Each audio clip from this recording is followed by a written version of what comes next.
Esto es Marketing Boosters, el podcast de las cabezas de marketing donde no hay gurús, solo cracks compartiendo sus mejores hacks. Acá lo que estamos haciendo realmente es compartiendo nuestras dudas, nuestras experiencias y aprendizajes.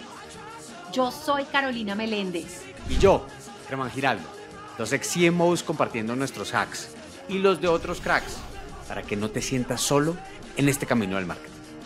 Bienvenidos a Marketing Boosters. Este es el podcast donde no hay gurús, solo hay cracks compartiendo sus mejores hacks. Hoy con Simón Maya, absolutamente felices de tenerte aquí, Simón. No, la felicidad es mía. Muchas gracias por la invitación, Germán y Caro. Pues la verdad es un gusto poder estar con ustedes aquí, que son realmente cracks del marketing. Así que el honor es mío y pues bueno, acá dispuesto a compartir, al menos desde mi experiencia, todo lo que le pueda servir a la gente para que no vuelva a cometer los mismos errores o para que no se sienta solo ante los problemas y ante los retos que siempre nos enfrentamos en el día a día en el mundo del marketing. Sí, eso toca como así, ir estirando y vamos. Total. Hoy el tema del que vamos a hablar y por el que quisimos traer a Simón como experto en transporte, lo poníamos porque ha pasado por muchas compañías, ahí vimos Uber, Didi, Avianca, Wingo, mil cosas, queremos centrarnos en un tema de la reinvención. Muchas veces estas compañías se han visto enfrentadas a tecnología, ¿no? Y ver cómo a tecnologías nuevas. Y entonces uno empieza a ver cómo, Dios mío, lo que venía haciendo no necesariamente está sirviendo ahora para la siguiente fase. Entonces queríamos que nos contaras un poquito, Simón, qué estaba pasando en cualquiera de estas industrias en el momento para tener contexto. Y ¿cuándo sentiste tú que la marca o el servicio que se estaba prestando tenía riesgo de volverse irrelevante? Bueno, pues si quieren empiezo por la experiencia más reciente que es Wingo y que yo creo que la aviación es un muy buen ejemplo de cómo ha sido la transformación de una industria. Pues yo creo que todos recordamos, bueno, y me interrumpen si me estoy extendiendo mucho porque yo hablo demasiado, entonces pues ahí me hacen señitas para ir cortando. Digamos que la aviación, yo creo que todos recordamos esa primera experiencia de lo que significaba volar, de lo que era en ese momento como la magia de montarse en un avión y que no era solamente como coger un medio de transporte, sino que era como una experiencia que daba estatus, que más allá de ser un medio de transporte para ir de un punto A a un punto B, era como la experiencia de volar. O sea, la gente se montaba en un avión no solo por transportarse, sino por vivir la experiencia, por el servicio, por la atención. Y por eso la gente se ponía como su mejor pinta el dominguero, como decimos en Medellín, para ir al aeropuerto, porque era una experiencia más allá de ir de un punto A a un punto B. Pero, digamos, con la evolución que ha tenido en el sector y sobre todo en los últimos años en América Latina, pues modelos como el bajo costo han cogido mucha fuerza, y el bajo costo trajo sus pros y sus contras. Por un lado, pues obviamente democratizó el acceso al servicio de transporte para muchas personas, pero también trajo consigo que algunos atributos del servicio, de la atención o de lo que incluía, digamos, volar, que antes la gente daba como por descontado, digamos, cuando viajaba, como está incluido, es así, no me lo van a cambiar, pues empezaron a cobrar y la gente, digamos, empezó a tener fricciones frente al modelo de viajar. Y viajar, que era una experiencia súper chévere, era aspiracional, era algo que la gente realmente lo conectaba como con el deseo de ir más allá, pues se convirtió en una experiencia tortuosa, tediosa y demás. Y el fenómeno que ha vivido la aviación en los últimos años es el de la comoditización. Nos volvimos un commodity. Dejamos de ser un servicio aspiracional y pasamos a la comoditización. Y eso específicamente para las aerolíneas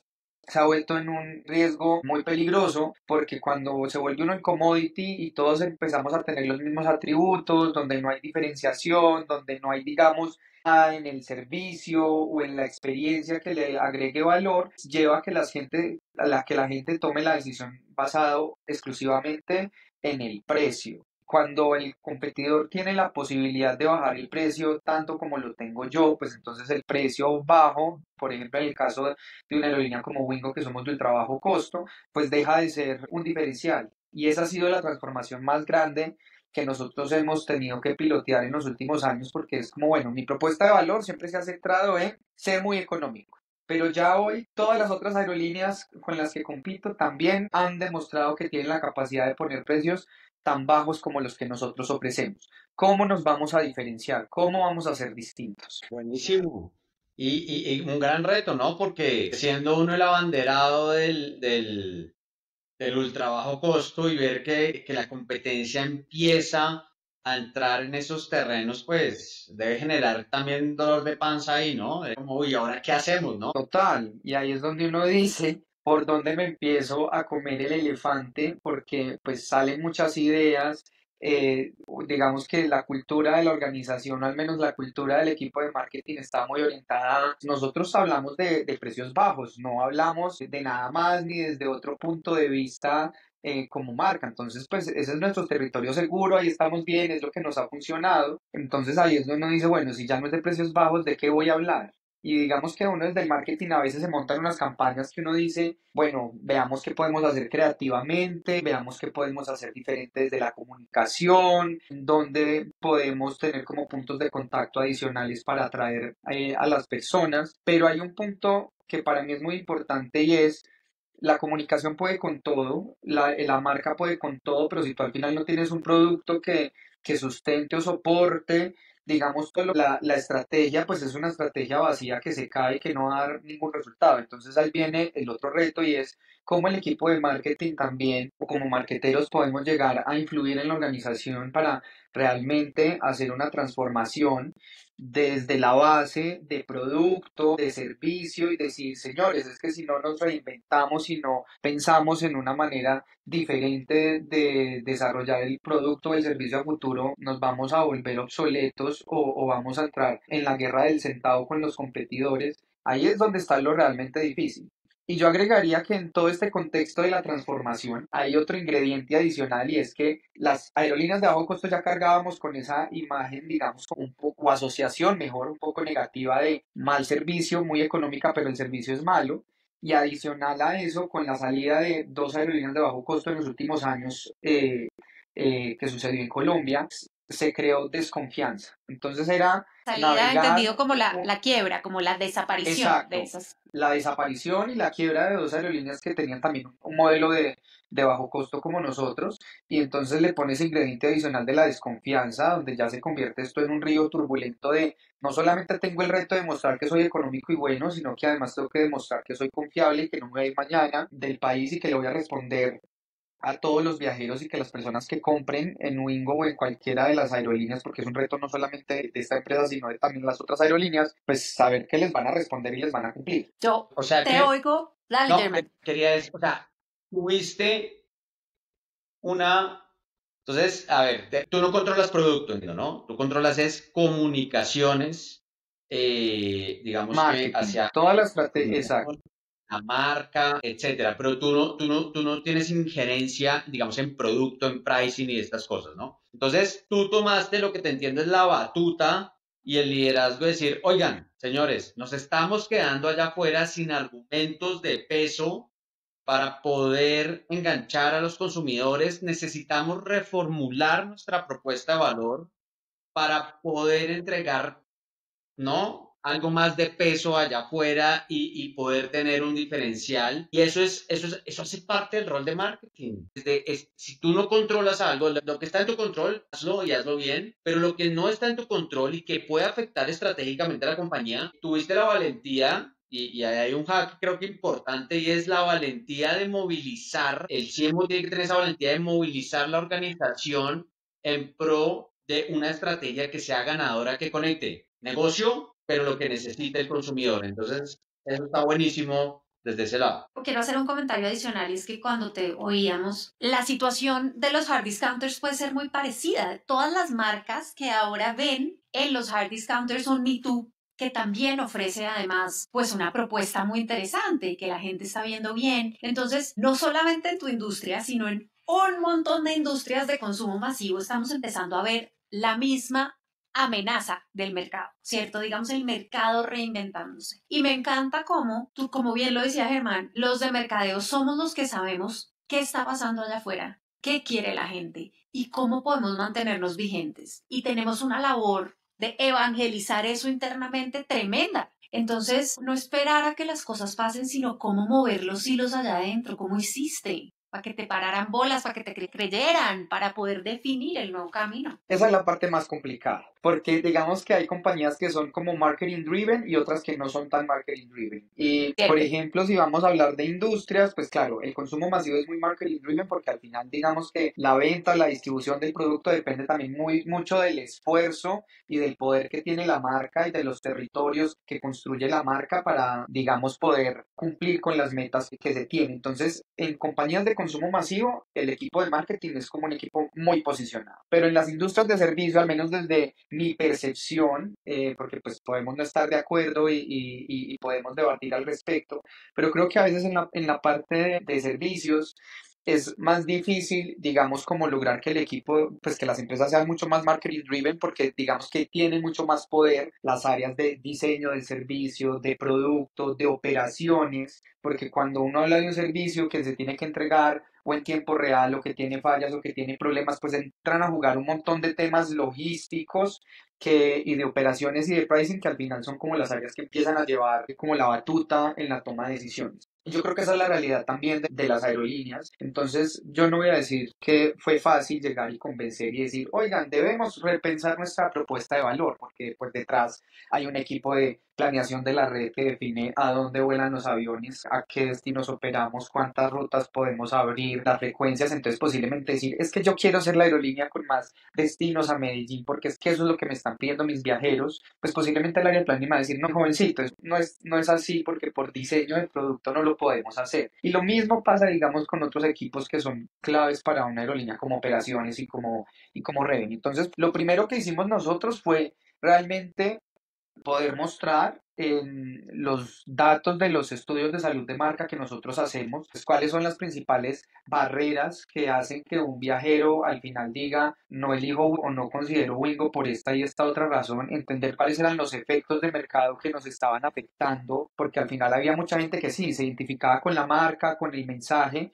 pero había efectos del mercado como la cobertura en las rutas, como, no sé, pues estoy inventando porque se me ocurren algún par, pero puede ser la cantidad de frecuencias o no vuelan al destino en el que a mí me interesa. Empezamos a revisar esas barreras de consideración para poderle dar visibilidad, en este caso, digamos, al comité ejecutivo y decirle, mire, nosotros hemos construido y estamos haciendo un ejercicio desde marca que creemos que va por el camino correcto y la favorabilidad de la marca aumenta, estamos conectando con nuestros públicos y nuestras audiencias claves, pero hay unas barreras del mercado que nosotros no podemos llegar a superar solamente desde el discurso y desde la marca. Y necesitamos repensar nuestra propuesta de valor, porque sobre todo yo sentía en ese momento que teníamos retos con la propuesta de valor en cosas que estaban definidas muy claramente dentro de la propuesta como un territorio de Wingo, un atributo de Wingo, pero que no era muy claro cómo aterrizar eso a la realidad de la comunicación de cara a las personas y con reasons to believe que digamos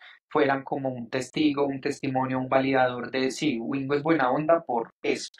Entonces ahí tuvimos la discusión y pues yo creo que algo muy positivo es uno tener jefes que escuchan, que valoran y que se ponen también del otro lado para decir, "No entiendo cuál es el reto, hagamos el ejercicio". Y ahí viene el siguiente punto que es muy importante y es, pues los de marketing no nos las sabemos todas y uno tiene que saber con mucha humildad que no somos expertos en todo ni somos expertos necesariamente en todas las metodologías. Y en ese caso, pues nosotros dijimos, listo, pues para hacer esto necesitamos ayuda y tenemos que buscar ayuda. Yo creo que ese es otro hack importante, Germán y Caro, si están de acuerdo conmigo, y es entender y saber reconocer en qué momento necesitamos buscar ayuda. O sea, ser CMO o ser vicepresidente de mercadeo o director de mercadeo no es garantía ni de que somos los gurús ni tenemos el conocimiento de todo. Y a veces creo que cuesta mucho ser humildes y aceptar que necesitamos tener otra visión y un acompañamiento en determinadas cosas en las que posiblemente o no somos muy fuertes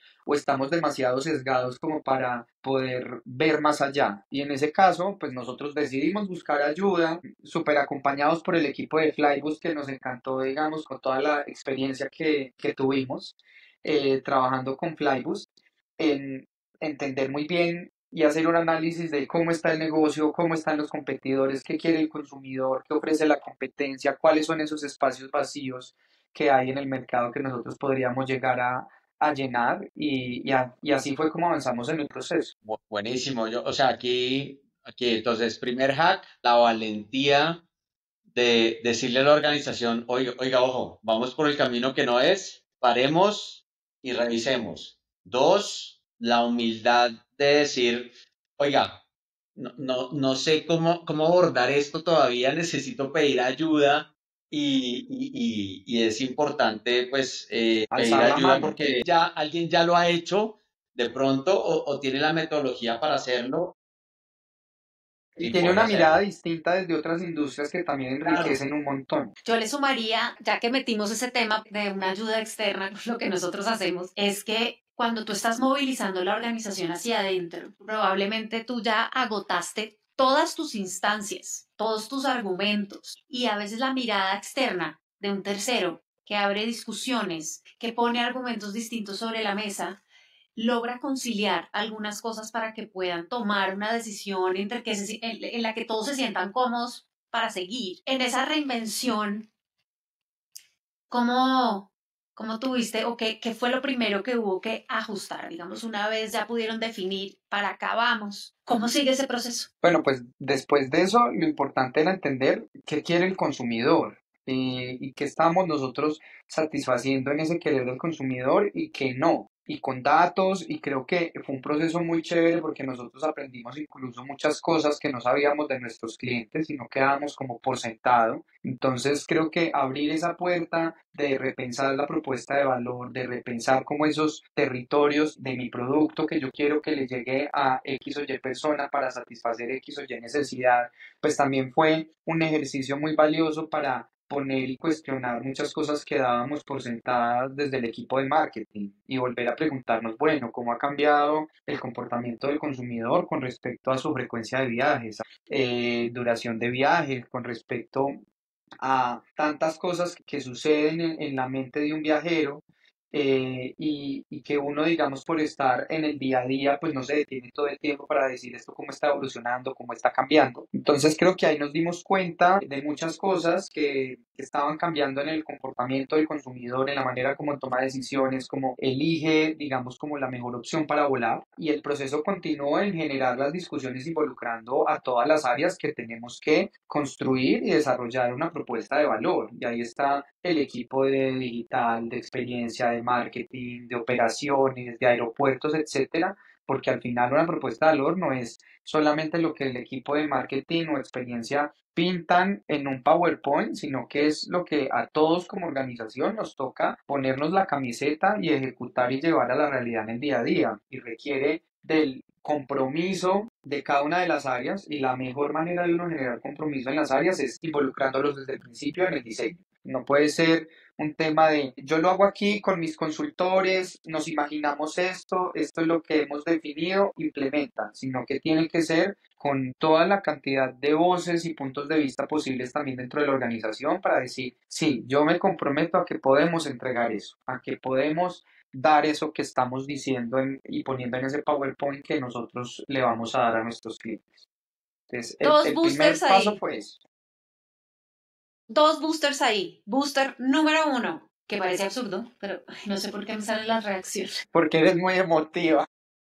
Total. Pero dos boosters ahí. Uno, el reconectarse con el consumidor, romper los paradigmas que a veces nos hacemos desde marketing de nuestros consumidores y estar constantemente escuchándolo para poder cambiar con él y estar bien atentos a lo que es, bien sensibles a lo que es lo que tienen en este momento de dolores o de pain points en el día a día, ¿no? Como que nunca es suficiente el estar uno conectado suficiente con sus consumidores.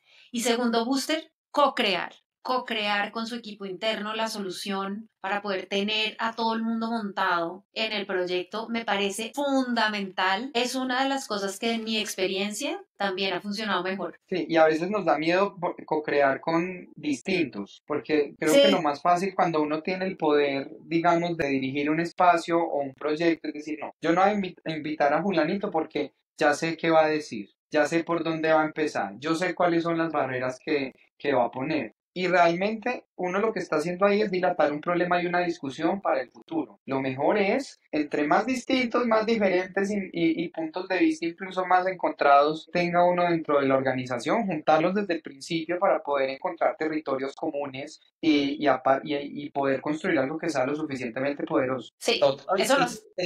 ese para mí, ahí hay un booster interesante en el sentido de conversaciones incómodas.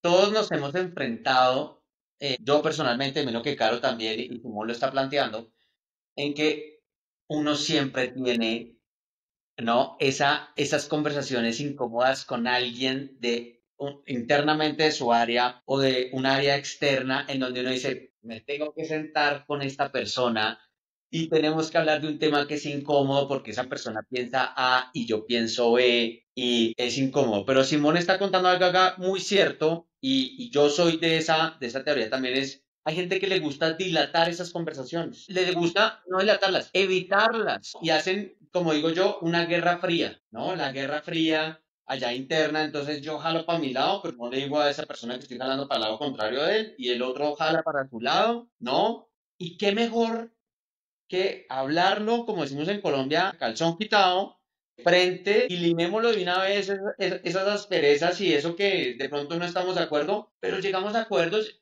y la sensación, no sé a ustedes cómo les pasa, pero a mí me pasa una sensación de frescura cuando uno tiene esas conversaciones difíciles y después dice, ah, ya solucionamos esto, se destrabó el tema, todos alineados y fluimos. Entonces, creo que es algo muy importante porque es algo que no se conversa mucho desde el ámbito de No, y que marketing. nadie se lo enseña a uno. O sea, creo que de los grandes retos que tenemos como marketeros es tener conversaciones difíciles, porque a veces el marketing es muy difícil de medir, digamos que no es una ciencia exacta, no es el revenue que tú puedes tener muy claro cuánto fue tu utilidad, tu ingreso, vendiste, no vendiste, el pricing que estás colocando funcionó, no funcionó. En el marketing hay cosas que todavía nos cuestan poder medir con exactitud y precisión. Entonces, de las áreas que nos toca aprender a tener conversaciones difíciles dentro de una organización es marketing, porque esa es la que más preguntas difíciles le van a hacer y las que más conflictos seguramente se va a encontrar para poder sustentar su trabajo. Y es algo que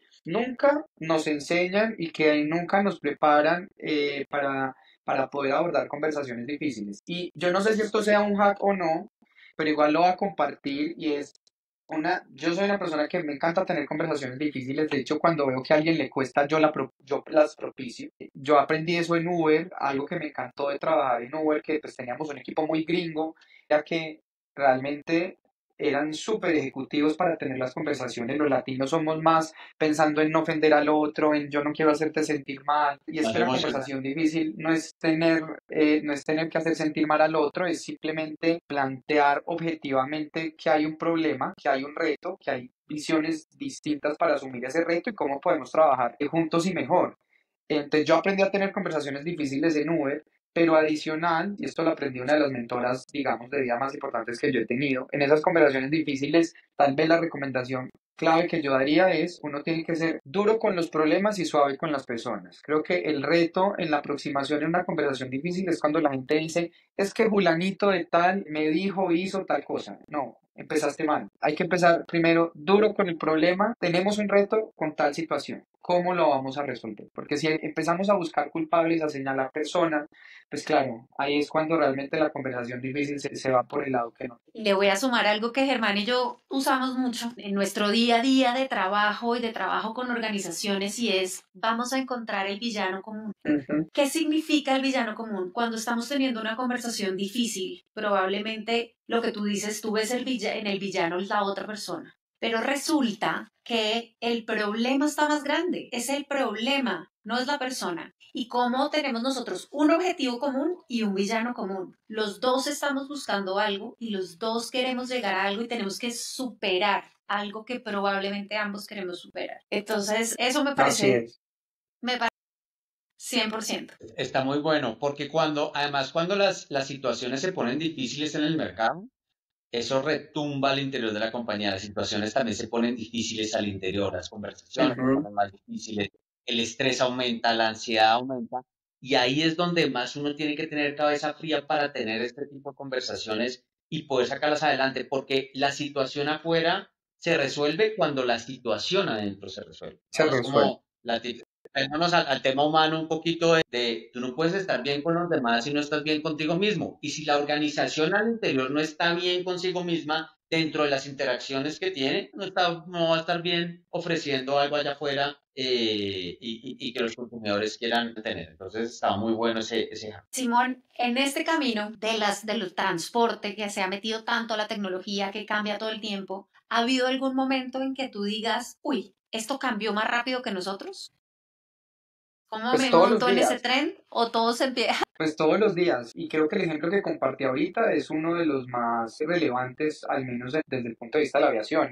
Había un consumidor que antes tenía unas expectativas súper grandes de lo que significaba volar y de la experiencia y demás, y pues con la transformación del modelo de negocio de la mayoría de las aerolíneas y la migración y la aparición de otros modelos como el de bajo costo, pues eso hizo que para la gente volar se convirtiera en una experiencia tortuosa de espero, lo único que espero es que no me cobren en el aeropuerto, que no me salgan con sorpresas ni con costos ocultos, y se volvió una relación 100% transaccional, donde justamente pues lo que nosotros estamos hoy piloteando es cómo desde nuestra nueva propuesta de valor y y desde nuestra digamos postura de marca y campaña de marca que de hecho lanzamos el año pasado, es cómo logramos reconectar nuevamente con ese viajero que está entusado porque todavía añora y recuerda lo que fue viajar en el pasado, pero sobre todo en cómo volvemos a enamorar a las generaciones millennial y centennial que posiblemente les tocó ya, digamos, montarse en el mundo de la aviación con estos nuevos modelos y esta nueva forma de volar,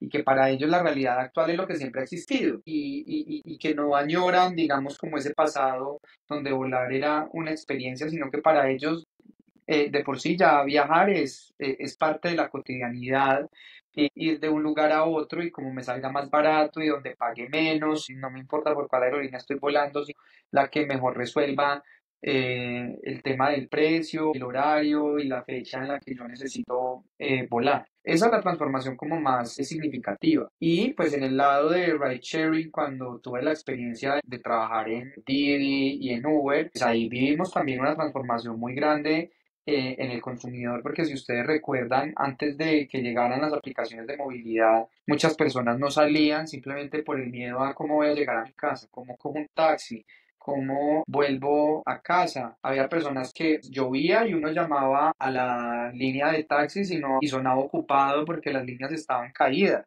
Entonces no había manera en la que uno se podía movilizar. Entonces el consumidor cambió mucho con la llegada de estas aplicaciones de movilidad, porque ya no había, digamos, como una limitación en la movilidad de las personas. O sea, si estaba lloviendo y tú tenías afán, pues puedes salir pagando más con la tarifa dinámica, pero siempre hay disponibilidad. No hay esa sensación de indefensión o de que se agotó. Entonces yo creo que han sido como las dos grandes transformaciones que me ha tocado percibir a mí desde las industrias en las que he trabajado. Genial. Y has tenido muchas campañas en esta historia de carrera muy exitosas. Cuéntanos cómo te apalancaste en insights, en datos de consumidor para poder generar ese éxito y ese cambio ya después. Ya lo usaste para generar todo un diagnóstico. Ahora, ¿cómo usaste esos datos para ofrecer la solución? Bueno, de hecho, nosotros con el ejercicio del rediseño de la propuesta de valor nos queríamos, o bueno, tenemos como objetivo apropiarnos de territorios muy específicos, y uno donde veíamos una oportunidad era justamente que las personas hoy están buscando experiencias que sean personalizadas, que sean únicas, que sean diferentes. O sea, salir de la comoditización significa es que cómo puedo transformar mi producto nuevamente en una experiencia que sea disruptiva y que realmente vuelva a sorprender a la gente.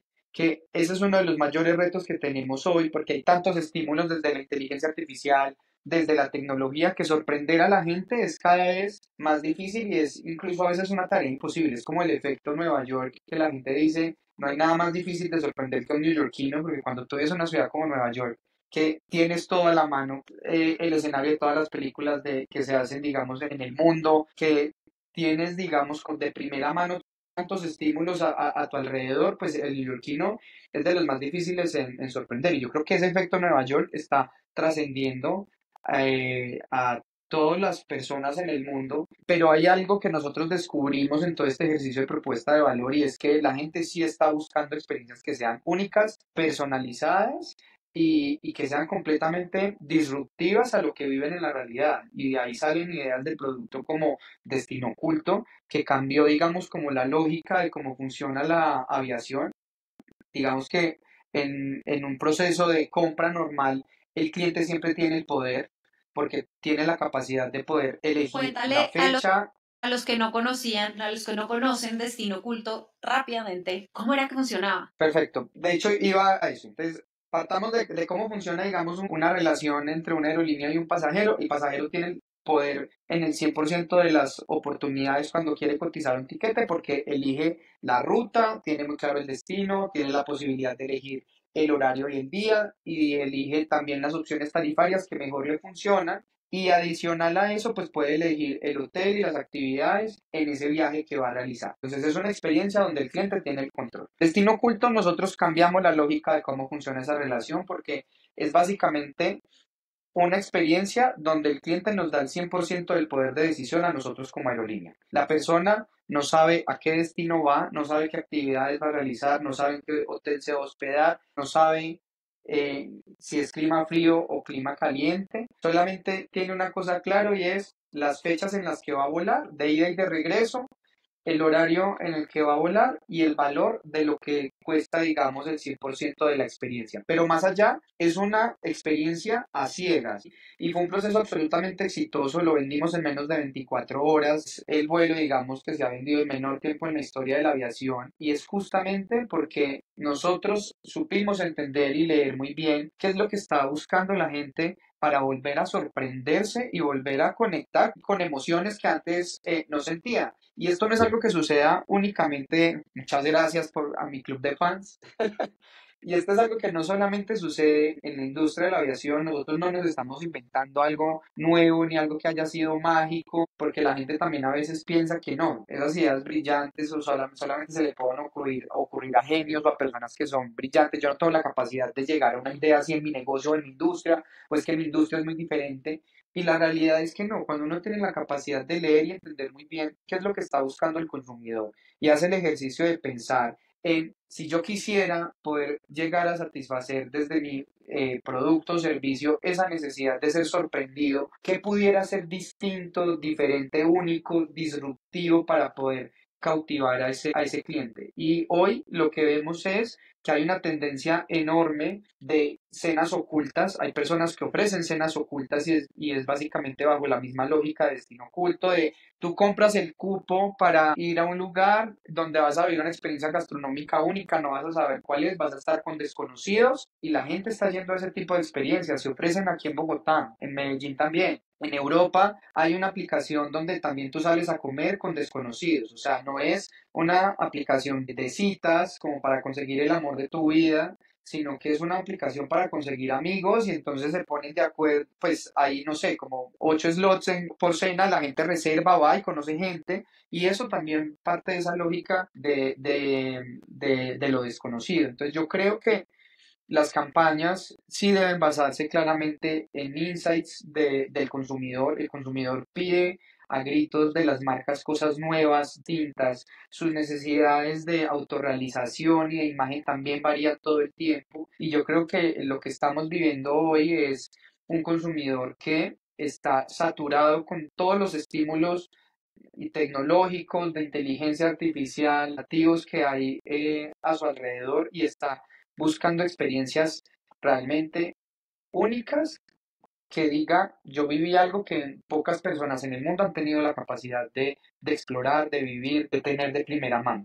Y quiero buscar, digamos, como una capacidad de sorprenderme distinto. Y esto no es solamente en los jóvenes, porque cuando digo el consumidor de hoy no me refiero pues ni a la generación Z ni a los millennials, no. En Destino Oculto nosotros teníamos parejas de esposos de 75 años que estaban jubilados y que dijeron, es que ya lo hemos hecho todo, hemos ¡Ay, qué conocido nota! el mundo, hemos ido a Europa, Asia, y lo último que nos faltaba por hacer era algo así. Cuando esto salió dijimos, tenemos que ir. Y así nos Buenísimo. encontramos con un montón de viajeros que, claro, en un mundo que cada vez es más globalizado y que te permite tener acceso a tantas cosas, pues hoy la posibilidad de tú cumplir con ese checklist de lo que normalmente buscan y quieren las personas, en teoría es fácil. Entonces, cuando llegan sorpresas y cosas únicas como esto, realmente cautivan a la audiencia. Creo que ahí me extendí demasiado, pero bueno, espero que de ahí salga algo interesante para la gente que nos va a ver y escuchar. Perfecto. Simón, ¿cuál ha sido el error que más te costó? Horrible, me costó en plata, me costó en sueño. Fue en Uber digamos que a mí me asignaron un día un reto que era un proyecto muy lindo que era Uber Everywhere y era básicamente cómo llevar y escalar el producto y el servicio de Uber en 16 ciudades de Colombia. O sea, ya habíamos lanzado como las 4 principales ciudades del país, pero este proyecto tenía un reto y era escalar el producto a 16 ciudades y me dijeron, usted va a ser la persona encargada de marketing, de liderar toda la estrategia. Yo pues dije, no, maravilloso, lo tomé como un reconocimiento, pues ahí todavía era muy chiquito y era como una de las primeras experiencias laborales significativas que tenía y lo veía como un gran reto, pero justamente yo diría que por la inexperiencia en ese momento, cuando se planteó el proyecto, fue un proyecto muy planteado desde operaciones y no tanto desde mercadeo. Entonces el proyecto tenía errores muy estructurales como que cada 2 semanas hacíamos el lanzamiento de una ciudad nueva. Y claro, el equipo de operaciones tenía la capacidad completa de poder hacer el lanzamiento y desde su perspectiva era un lanzamiento súper eficiente porque cada 2 semanas yo estoy prendiendo una ciudad nueva, pero desde mercadeo no, porque tú no tienes la posibilidad ni siquiera en 2 semanas de hacer el lanzamiento completo de una ciudad, darte a conocer, contar quién eres, cuál es tu producto, tu valor agregado, tu propuesta de valor, establecer aliados estratégicos, desarrollar una campaña que realmente tenga el alcance y el impacto que tú esperas. Y nosotros empezamos en una montaña rusa donde hoy vas a Cúcuta, mañana vas a Ibagué, pasado mañana vas a Armenia y hacíamos iniciativas, digamos, como chiquitas y disruptivas en las ciudades, pero que al final no lograron tener el alcance ni el impacto esperado para poder empezar a construir un negocio desde cero en la mente de los consumidores de estas ciudades. Y pues Uber Everywhere fue, digamos, un proyecto que después se tuvo casi que volver a relanzar porque el lanzamiento no fue exitoso y ahí digamos que la responsabilidad fue mía y yo la asumo 100% porque digamos que me faltó haber hecho una pausa y decirle al equipo, digamos, de liderazgo en ese momento como, venga, está muy bien que queremos que esto sea rápido, que sea escalable, que podamos lanzar estas ciudades este año. Desde la perspectiva del marketing no es posible, nos toca una estrategia de más de largo plazo, nos faltó sentarnos a entender muy bien cuáles son las diferencias de llevar ese producto a cada una de cada una de las ciudades. Partíamos del hecho de decir, si funciona en Bogotá y en Medellín, en todas las otras ciudades también va a funcionar exactamente igual porque las necesidades del colombiano se parecen mucho y no. Entonces creo que ahí cometimos muchos errores y debimos ser mucho más enfáticos en decir, este plan como lo tenemos montado no funciona y si queremos que sea exitoso hay que ver tanto la perspectiva de operaciones como la perspectiva de mercadeo y en mercadeo nosotros no podemos estar haciendo campañas de 2 semanas, sino que tenemos que tener una visión de largo plazo que implique investigación, entendimiento del consumidor, de los insights, de cuál es realmente de la propuesta de valor mía, lo que realmente va a hacer la diferencia en ese nuevo mercado que yo estoy abriendo, definir campañas y procesos que sean escalables para poderlos ir llevando de una ciudad a otra. Entonces ahí aprendí mucho, porque uno aprende mucho de la frustración y de los fracasos, es donde más lecciones saca. Y pues si me tocara volver a repetir la experiencia de tener que equivocarme lanzando Uber Everywhere, la repetiría 1000 veces porque ahí fue una experiencia donde realmente pues me cuestioné mucho y pude sacar grandes aprendizajes que al final es lo que uno va capitalizando en sus experiencias posteriores. Simón, para las personas que nos van a ver y nos van a oír, seguramente sabrán personas que ya tienen muchas horas de vuelo en el mundo del marketing y otras que de pronto están comenzando. Y siento, a ver, voy a parafrasear un poco el aprendizaje de esto, a ver si estamos en lo correcto, porque también a mí me pasó. Cuando uno está en esos primeros años en el mundo del marketing, hay una mezcla de faltan horas de vuelo y experiencia y cancha, ¿no? Hay cosas que solo se aprenden con horas de vuelo, ¿no? Y otro tema es el que uno cuando está en estos roles a veces quiere uno complacer a muchas personas y sobre todo a personas directivas que ya ellos lo ven con otros ojos y que de pronto no tienen mucha cancha en el mundo del marketing y lo ven fácil como un checklist en un Excel o en un PowerPoint.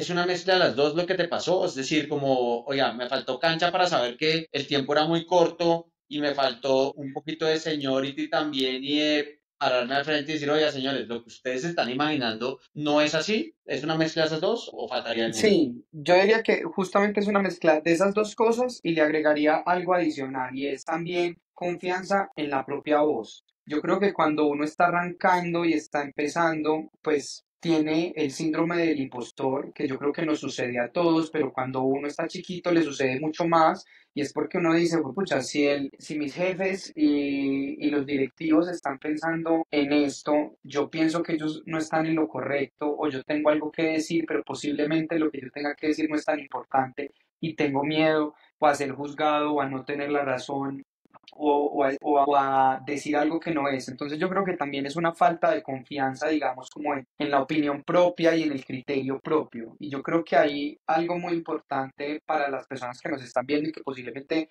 están arrancando en la carrera de marketing es nunca duden tampoco de su instinto a la hora de cuando sientan que tienen que decir algo. Uno tiene que escuchar las voces de todas las personas y yo creo que las organizaciones más exitosas son las que son muy horizontales a la hora de escuchar opiniones, de abrir los debates, porque incluso las personas que están justamente arrancando y que tienen tareas muy específicas y muy operativas conocen muy bien sus procesos, conocen muy bien y en detalle aspectos específicos de la organización que las altas directivas no tienen, digamos, el conocimiento en ese nivel de profundidad. Entonces, a mí me pasa con mi equipo que a veces las ideas surgen de las personas menos esperadas y surgen porque, claro, tienen una visión desde lo que hacen y desde su día a día mucho más especializada de lo que puedo tener yo. Veo mil temas más y esa persona da consejos, recomendaciones y puntos de vista que son absolutamente válidos. Las personas, por ejemplo, de la agencia también, los más juniors del diseño, el copy y demás, también dan consejos y recomendaciones súper válidas que tenemos en cuenta. Entonces yo creo que ahí falta que la gente no tenga autoconfianza y que cuando sienta que tenga algo que decir, venza ese miedo y esa barrera para que realmente se pueda expresar. Yo creo que eso me jugó a mí en contra, porque yo sí llegué a la conclusión de, fue, pucha, ¿cómo voy a hacer esto cada 2 semanas? Estos son tiempos muy justos, esto no va a ser fácil, pero aún así me lancé por el miedo a hablar. Creo que eso es muy importante. Un Yo creo gran que ahí hack. dale. Dale, Anita. No, yo creo que ahí hay tanto el miedo a hablar como el querer demostrar que sí puedes. Tú nos Ujú. mencionaste el que este era uno de los grandes retos, un voto de confianza, te habían puesto ahí, era tu reto. Y como marqueteros nos pasa que tenemos esas ganas de demostrar no solamente que hacemos bien nuestro trabajo, sino que eso funciona. Y creo que ahí hay un hack adicional y es que eso no sea más grande que el hacer bien tu trabajo. Que querer demostrarles a los otros que si eres capaz no sea más grande o no te permita no ver otras cosas que están pasando ahí para hablar lo suficientemente fuerte. Creo que a todos nos ha pasado. O sea, yo también pasé por ahí, hay mil historias, pero es ese afán de me dieron el voto de confianza, yo tengo que demostrarles que tomaron la decisión correcta, que yo sí soy la persona que lo voy a lograr. ¿Y a qué costo y cuál es el efecto?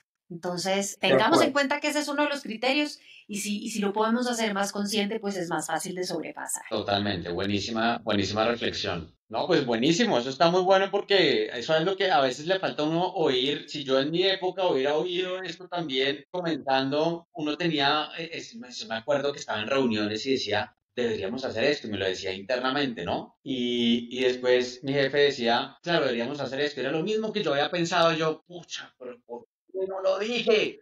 ¿Por qué me hace falta Total. confianza? Y es ese miedo también a abrazar el error, ¿no? De démonos un abrazo, error, venga para acá. No pasa nada si la embarramos, no pasa nada si decimos algo que no está en contexto o que no da lugar, no pasa nada, pero hay que seguir ese instinto, ¿no? Ese instinto no se puede empañar por miedo, por ego, por muchas cosas que nos pasan. Es para mí, el consejo es tremendo para las personas que están empezando y todavía para las que tienen horas de vuelo. Estoy seguro que algunos todavía lo sienten.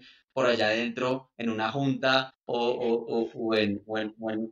O coacheando a sus equipos y buenísimo crear el ecosistema también y el terreno, como decías, para que todos en el equipo puedan opinar libremente sin miedo a embarrarla, ¿no? Y las De agencias, acuerdo. ¿no? Crear ese ecosistema está buenísimo, ese booster para mí es tremendo, es cómo crear ese ecosistema donde todos puedan opinar libremente y aportar ideas, porque de ahí, cuando uno es experto en el terreno que uno maneja, pues es mucho más fácil que uno pueda proponer cosas para innovar y mejorar lo que se está viviendo. Entonces, Y yo buenísimo. agregaría algo, y es incluso cuando lo que tú estás proponiendo no aplique o no funcione, igual ganas, porque el hecho de que a uno le expliquen el por qué eso que yo estoy proponiendo no sirve, no funciona, no aplica, también ayuda a construir criterio y le da a uno información que dice, listo, voy afinando la manera en la que yo debo entender que funciona y que no funciona. Y aquí también un llamado a las personas que sí tienen un mayor kilometraje y horas de vuelo a cuando una persona de su equipo les diga o pregunte o proponga o mencione algo que posiblemente no aplica por X o Y razón, tómense la tarea de explicarle a la persona claramente por qué eso que está proponiendo, diciendo, preguntando, etcétera, no aplica o no funciona, porque así esa persona va a poder construir criterio. Segundo, se promueve y se estimula que la gente siga preguntando y siga participando, porque no hay nada más frustrante que cuando uno dice tengo una idea, propongo la idea y te dicen, no, esa idea no, y se queda en un no.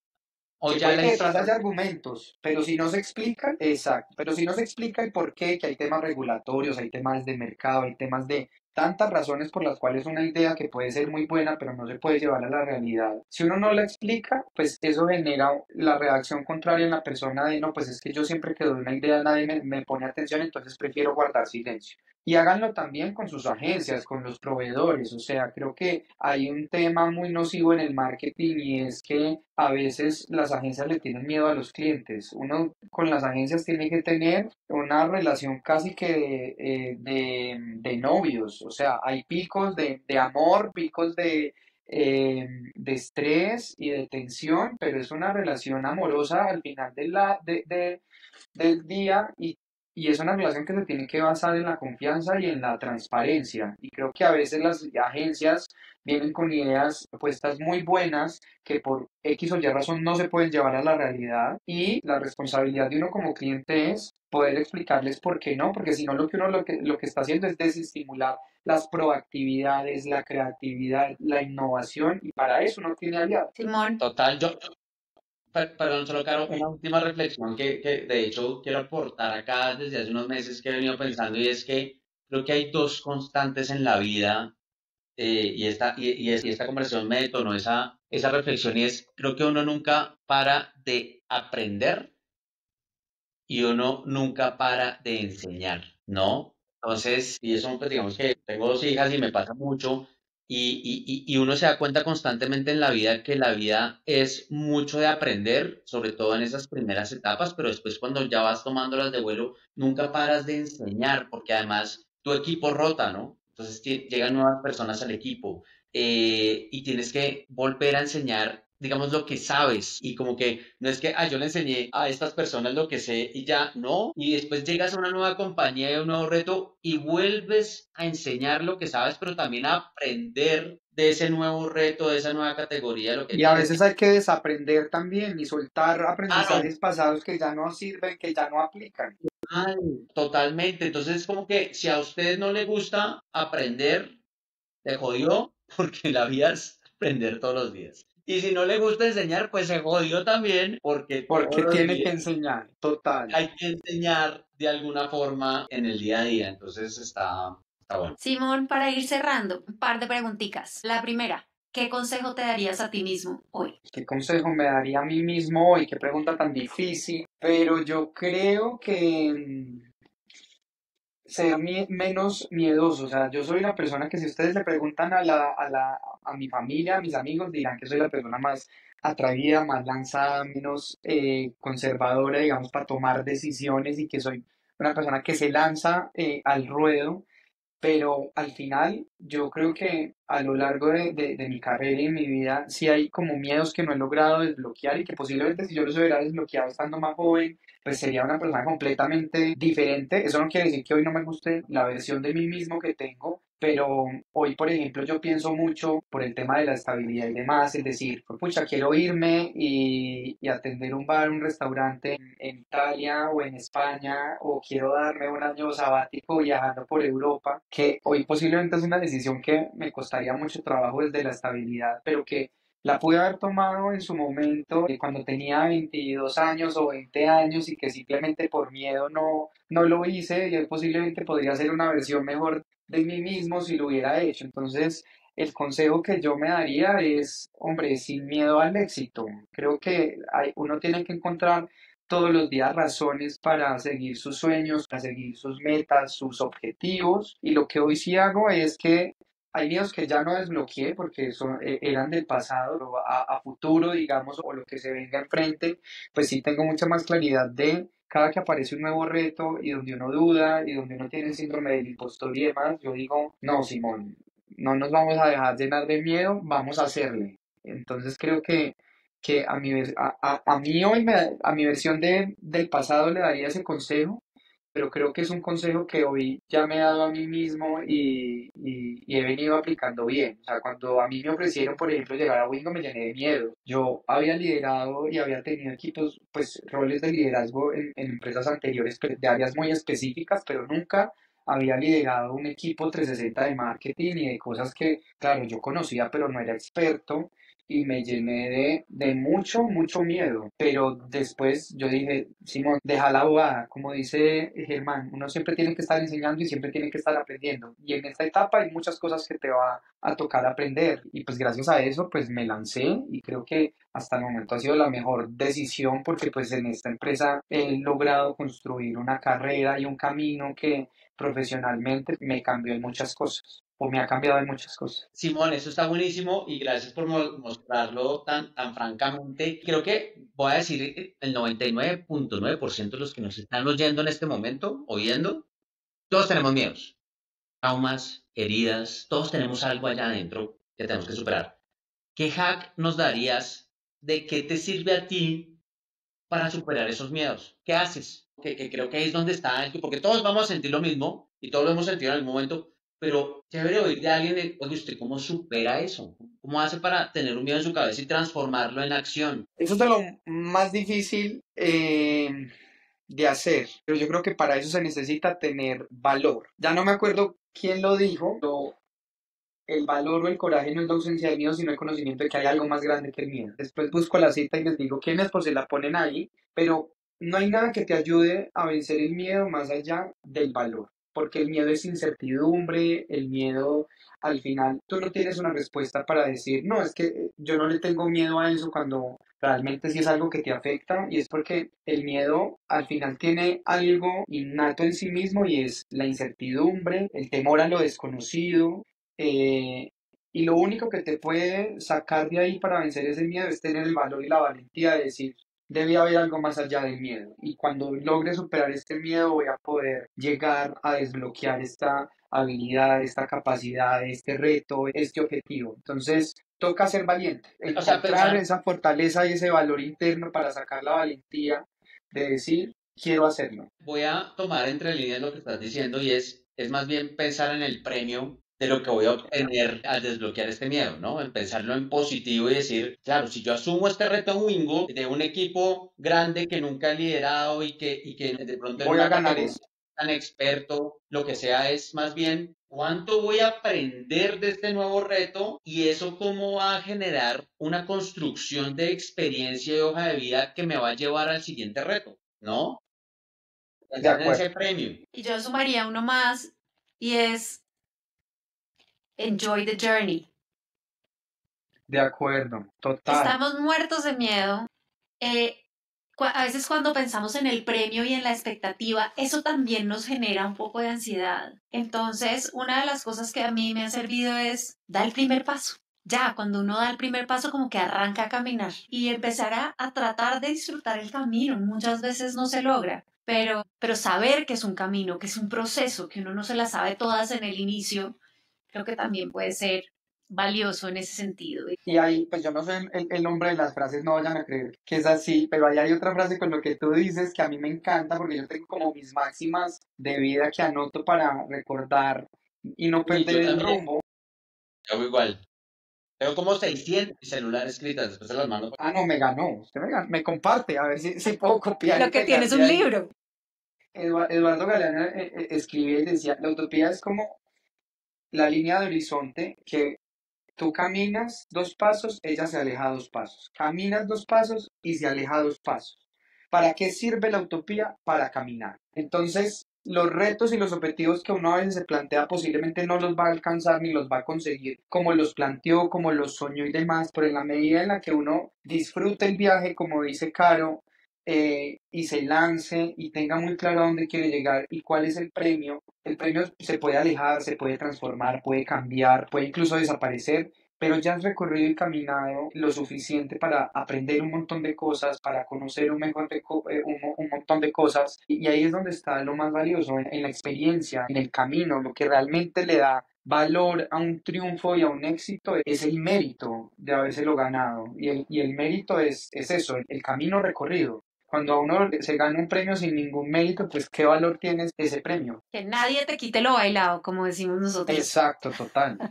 Con lo bueno y con lo malo. Sí. Simo, y para cerrar, ya la última pregunta es, ¿qué te gustaría saber, escuchar, aprender de otro CMO? Pues, me encantaría un montón de cosas, o sea, también experiencias de fracasos, de cómo darle la vuelta a un problema, porque en otras industrias se pueden vivir problemas completamente distintos de los que uno puede aprender un montón. Yo creo que uno a veces cree que ya tiene como muy resueltos, la capacidad la tiene identificada como la manera de resolver problemas, y cuando uno ya conoce muy bien, digamos, el negocio en el que trabaja, pues dice, bueno, un problema más, un problema menos, lo vamos a resolver, pero cuando uno aprende de los problemas de otras industrias y de otros sectores, dice, pues pucha, posiblemente si yo me enfrentara a una situación parecida a eso aquí, no sabría por dónde empezar. Entonces, pues me encantaría seguir compartiendo como esos hacks también desde otro punto de vista y de otros cracks del marketing que vengan de industrias completamente distintas. Se le tiene. Peligro. En unos Espectacular. capítulos que ya me llamaban buenísimos también. No, muchas gracias de verdad por este espacio. Creo que salieron unos hacks,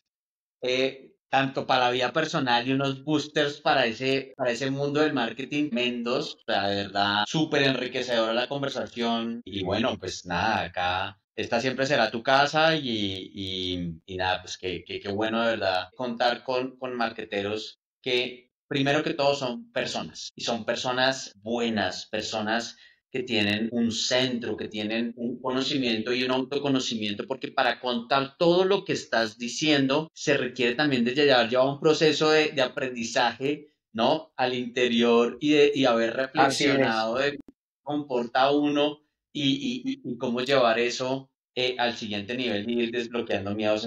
Te felicitamos, de verdad que te conocimos como cliente hace unos años y de verdad eso que estás diciendo lo vimos en su momento y te felicitamos por eso, porque el desbloquear y el llevar la batuta y el liderazgo de transformar no es fácil y se requiere de valentía, se requiere de tener conversaciones difíciles, se requiere de tener humildad, de no sabérselas todas, de pedir ayuda.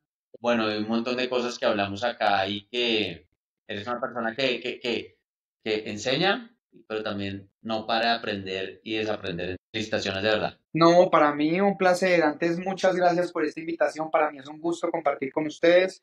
Los admiro muchísimo, les aprendo todos los días en las conversaciones que tenemos, en los proyectos que hemos hecho. Realmente para mí es muy gratificante poder compartir con ustedes además en este espacio, que estuvo muy chévere la conversación. Aprendí también un montón de cosas nuevas aquí conversando con ustedes a través de sus preguntas y de las anécdotas y las historias que contamos. Entonces, pues espero que esto les sirva de algo a la gente que nos va a ver y escuchar, y los felicito por este trabajo que están haciendo, porque creo que le están dando visibilidad también como a muchas cosas que pasan en el mundo del marketing que no son tan mercadeables o que no nos encargamos de mercadear normalmente, y que cada persona empieza a sufrir en soledad y en su propio equipo, empresa y demás. Entonces, darle visibilidad a esto para que otras personas digan, no soy el único que está pasando por este tipo de problemas, retos, situaciones, preguntas, dudas, es un ejercicio muy valioso. Los admiro mucho y gracias por esta oportunidad. A ti, aquí seguiremos con el club de fans aplaudiendo todos esos logros que nos han encantado y por los que vendrán. Muchas gracias. Amigos y amigas marqueteras, marqueteros, síganos en nuestras redes. Estos episodios se ponen mejor. Tenemos unos invitados espectaculares. Aquí hablamos del marketing, pero también hablamos de temas personales, entonces que nos ayudan en ese día a día. Y nada, pues los esperamos en el próximo episodio. Que estén muy bien. Chao. Chao. Si este episodio te hizo decir, uff, a mí también me pasó, compártelo con otros que estén en el camino del marketing. Y recuerda, no estás solo. Somos varios cracks busteando juntos.